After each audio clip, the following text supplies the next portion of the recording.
The reasons for the exodus of Christians from Christianity can vary, obviously, from individual to individual. There are many, many reasons, but I'm going to share just a few of the reasons.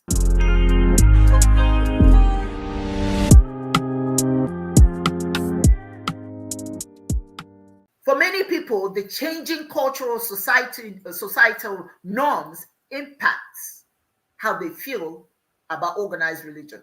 As society evolves, certain religious beliefs and practices may clash with the new cultural norms. Some Christians may feel that their beliefs are no longer aligned with changing values of society and choose to distance themselves from organized religion. And so I'm telling all of us, in any form of organized religion, be careful, because this could be you. If your foundation is based on lies, and I don't, sometimes you don't always tell the truth, but the lies you tell should be to help people, not to hurt people. Sometimes you have to tell a lie to get out of a bad situation. And many of you have told certain lies. The lies you tell to hurt somebody will catch up with you. But the lies you tell to help somebody rise from a position of weakness. I can lie to you and say, man, now I know I can see you as a very weak person. You have no mind whatsoever. You acting all crazy. But I can tell you, if I started pumping it in your head, man, you are so powerful. I like to be around you because you just, oh my goodness, you're just somebody. You are awesome. I like to listen to you. Do you know what happens? I'm telling a lie because at that moment, you don't have all that power. But when I put that in your head over and over and over, you start believing it. It's the same thing as telling somebody a lie. You tell that lie over and over and over, they start believing it. So it depends on what lies you're telling. If you tell a person who's weak-minded, but you drum it in their heads that they are powerful, sooner or later, they'll start believing it. Another reason why a lot of people are leaving organized religion, particularly Christianity at this time, lack of relevance and connection.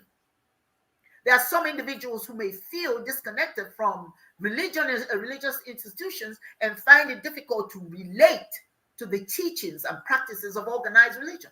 Certain organized religions served a purpose in the past, but if they're not making sense anymore, if you can't relate to them, if you can see through the lies, it becomes difficult to hold on to them, to be a part of them.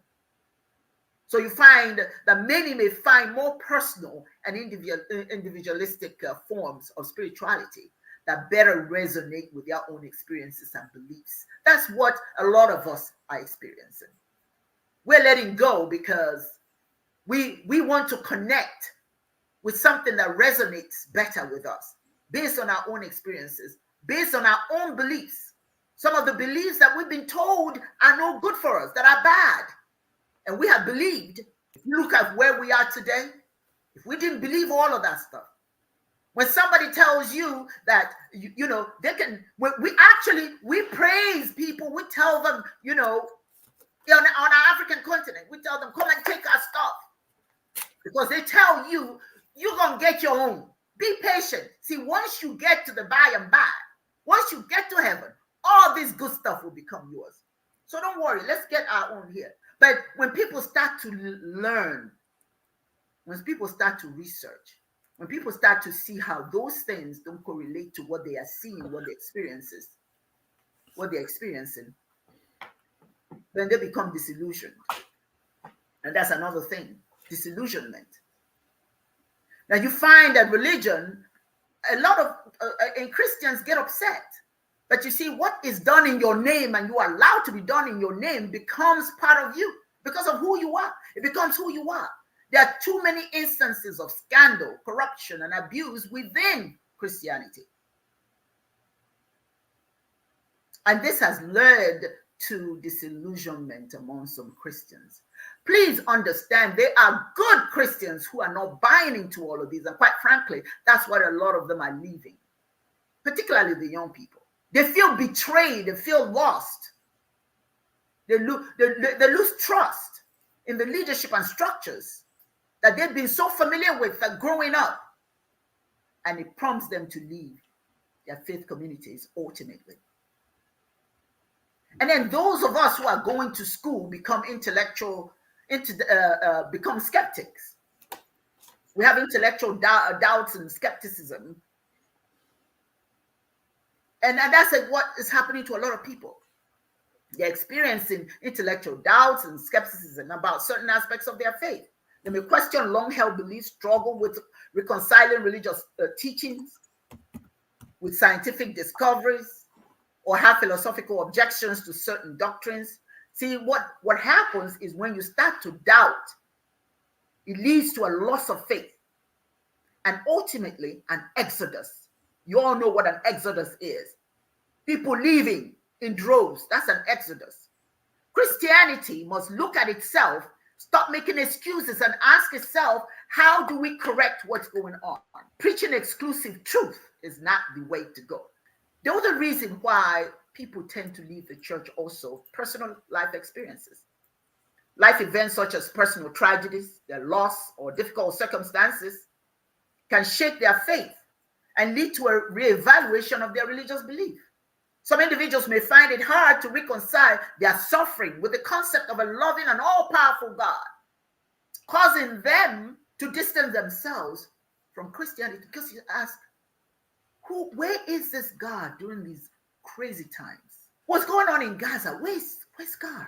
If your description of God is all loving, benevolent, everywhere, is he not seeing this? For some of them, it becomes spiritually conflicting and they leave it. It is important to know that these are not all the reasons. There are so many other reasons.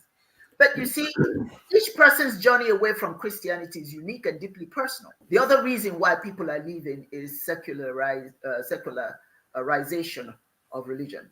See, American society has become increasingly secular in recent decades. So the influence of religion in public life has diminished tremendously. Like before, it used to be the thing, remember way back when, there's really nothing else for people to do but to go to church. Okay, but there's so much more to do in life now, so it has kind of diminished as an essential and necessity for many people. Okay, this has indeed contributed to the decline of religious affiliations and participation among them, particularly American Christians. Now, their Christianity is growing some other places, but here in America, it's just dwindling. And the same thing in Britain. Britain is suffering from an exodus. And then the other thing, the last but not least, I'm just going to stop here with this conversation, the generational shifts. See, the younger generations, such as millennials and Gen Z, they tend to be less religiously affiliated compared to older generations. They tend to be more spiritual. They tend to be in their space. They tend to light candles, put incense, and they tend to just want to be by themselves, to take in the presence of Chineke. They tend to want to block the noise. Particularly, they have within them, they understand that some of that noise is not good for them. They don't want to be a part of it. They may have different priorities, though. They may have other things they want to do with their time. They may have developed different values and beliefs that do not align with the traditional religious institutions. And so this generational shift can lead to a decline in the number of Christians and an increase in those who identify as religiously unaffiliated. Oh, one more thing, cultural changes. American culture has become more diverse and pluralistic. There's an increasing acceptance of different faith traditions, as well as non-religious worldviews.